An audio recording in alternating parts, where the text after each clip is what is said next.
Welcome back to Sport at 7. I'm Tom Bushell, and this is where you find 30 minutes of sport every week. Now, Chris McHardy is back, and we're talking local sport. Plenty going on, and important that you're on top of it all.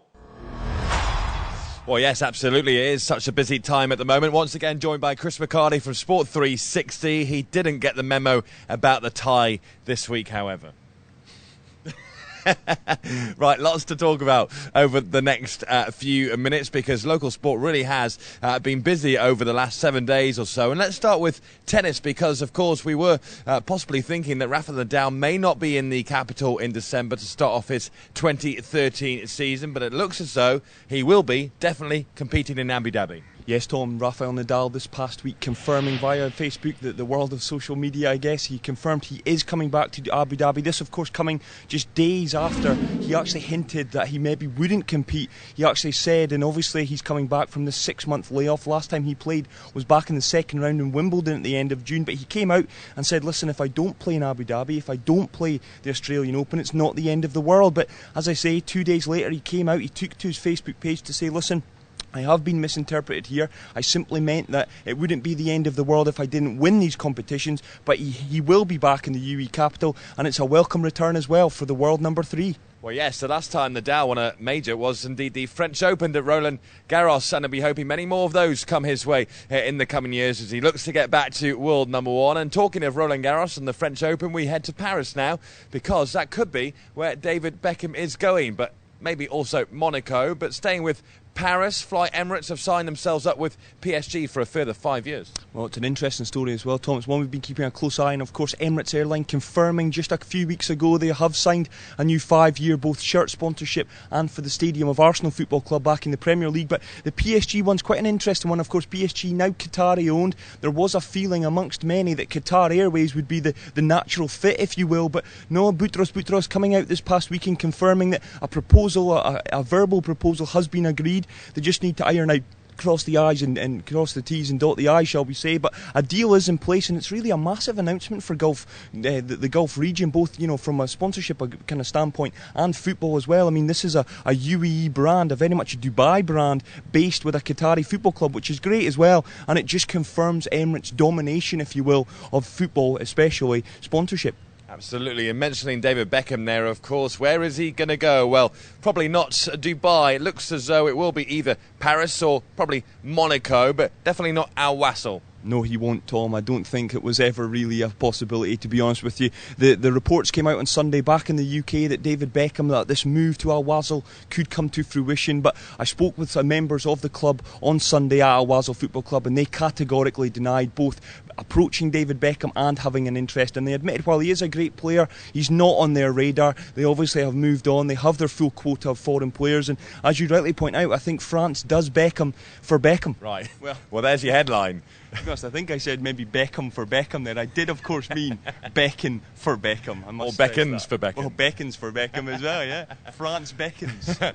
Staying with football, let's stay with local football as well, because there has been some juicy bits of, gossip over the last couple of weeks, of course, and many of it surrounding Quique Sanchez at Al Ahly.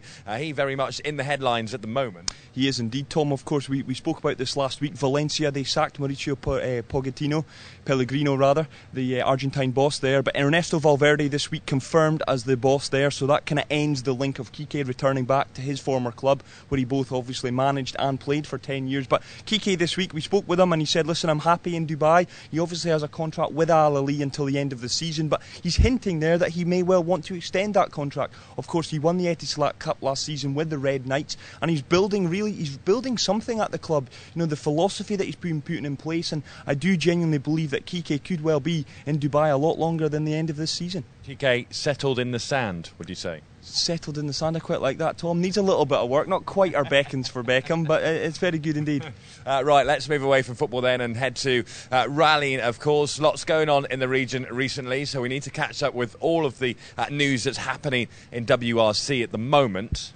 Yes, indeed, Tom. A big announcement up in the UAE capital this past week. Abu Dhabi linking up with Citroën Racing for 2013 and unveiling really a dream team that they hope will sweep the boards, both the Drivers' Championship, the Manufacturers' Championship, and of course the Middle East title, of course. And Sebastian Loeb, he's involved. 5 races. He's ending, obviously, the 9-time champion. He won't be aiming for a 10th in 2013. It's preparation, of course. He's moving into touring cars. But what a team they've announced there. It will be called from 2013 the Citroën Total Abu Dhabi World Rally Team.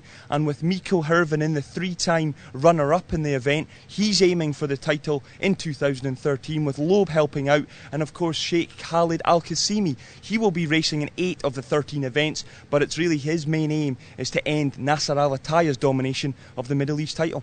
Well, busy month, isn't it? And of course, we said earlier, David Beckham won't be coming to Dubai, but one star striker that will be is, of course, Falcao, and that's going to be exciting, isn't it? It is indeed, Tom. A big announcement this past week. Radamel Falcao will be here for the Dubai Sports International Conference, the 7th annual staging of that event, and it's a really big name, obviously. The 5 goals he scored on Sunday night in Atletico Madrid's crushing 6-0 win for Deportivo, 16 goals in 14 games for him. He really is the man of the moment, linked with Chelsea, linked with Manchester City, and we could be in a position with the end of December, that event happening, he could unveil potentially who he's going to in January or come the end of the season right here in Dubai. And of course he joins Fabio Capello, Michel Platini. It really is a star-studded event and one I'm very much looking forward to. Yeah, it is going to be fantastic, isn't it? Right, that's it for local sport over the last 7 days. Next week on Sport on 7 we'll be back together for talking about our best moments of 2012, and it has been some year for sport, hasn't it? We'll do that next week on Sport on 7.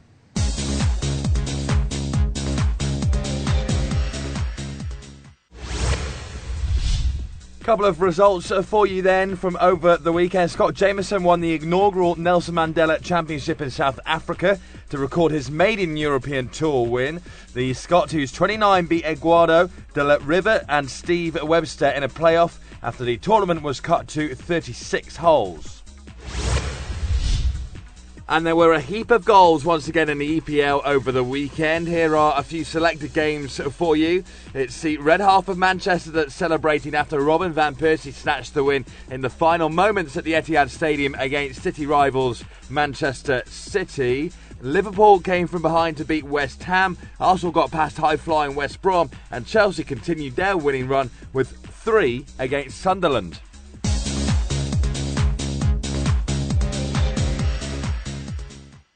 That's it for this week then. Next week we'll be talking about your biggest sporting moments of 2012, and of course we'll have all the news for you too. Thanks for watching. Have a great week. I'm Tom Bushell. Goodbye.